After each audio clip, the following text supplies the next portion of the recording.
안녕하세요. 건설전문세무사 장소환 세무사입니다. 이번 시간에는 건설회계 개정 과목 중 건설업 매출채권에 대해서 알아보겠습니다. 먼저 매출채권의 정의를 보면요. 매출채권이란 주된 영업활동에서 재화나 용역의 판매로 수익 창출활동에서 발생한 채권을 말하는데요. 건설업의 경우 공사미수금, 바들어음, 분양미수금 등의 형태로 재무제표에 표기가 됩니다.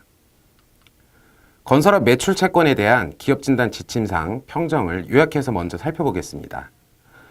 발생한 지 2년 이내의 건설업 매출채권, 건설공사로 인한 대물변제받은 자산 중에 2년 이내의 것, 국가, 지자체, 공공기관에 대한 건설업 매출채권, 그리고 법원 소송 중인 매출채권으로서 담보가 확보된 경우 이 네 가지는 실질 자산으로 평정됩니다. 그렇지만 건설업 무관한 매출채권, 즉 겸업에 해당하는 매출채권이죠. 당연히 겸업자산으로 평정되게 되고 위의 것과 대조적으로 발생한 지 2년이 경과한 건설업 매출채권, 그리고 대물변제로 취득한 자산 중 2년이 경과한 것, 그리고 법원 소송 중인 채권이 있지만 담보가 확보되지 않은 경우, 이 경우는 부실자산으로 평정되게 됩니다. 각각의 경우 기업진단 지침을 좀 더 자세히 살펴보면요. 매출채권은 공사미수금, 분양미수금 등 상대방에게 세금 계산서를 발행해서 청구한 것과 진행률에 의해서 평가한 것을 포함해서 매출채권을 평정하고 있습니다. 단, 대손충당금은 설정하지 않았더라도 반드시 1%는 설정해서 차감하여 평가하도록 하고 있습니다. 그리고 세무자료에 의해서 청구한 매출채권은 계약서 및 세금계산서 청구와 금융자료에 의한 회수 내역을 검토하여 실제성을 확인해서 평정하게 됩니다. 또한 진행 기준에 따라 계산한 매출채권은 계약서 및 진행률 산정의 적정성을 평가해가지고 평정하도록 하고 있습니다.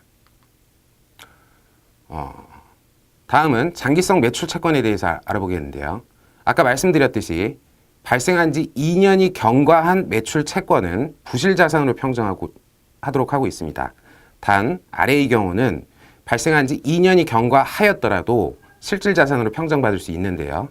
그것은 국가, 지자체, 공공기관에 대한 받을 채권, 또 법원의 소송 중인 채권으로서 담보가 확보된 경우, 위의 경우에는 발생한 지 2년이 경과한 매출채권이라 하더라도 실질자산으로 평정하고 있습니다. 그리고 주의하실 점은 대물변제 받은 자산은 2년 이내의 것만 실질자산으로 평정된다는 점 주의하셔야 되겠습니다.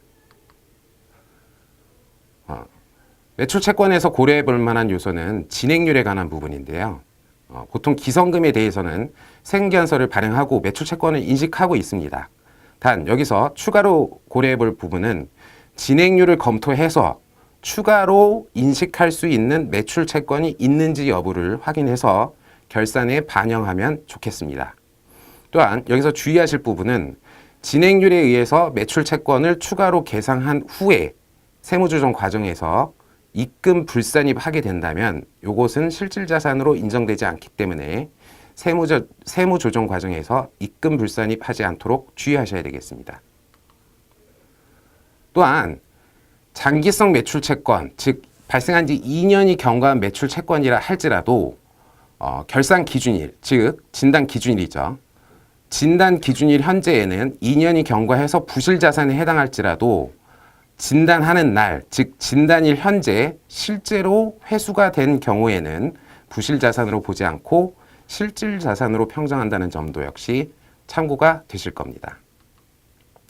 이상으로 건설업 매출채권에 대해서 알아보았습니다. 감사합니다.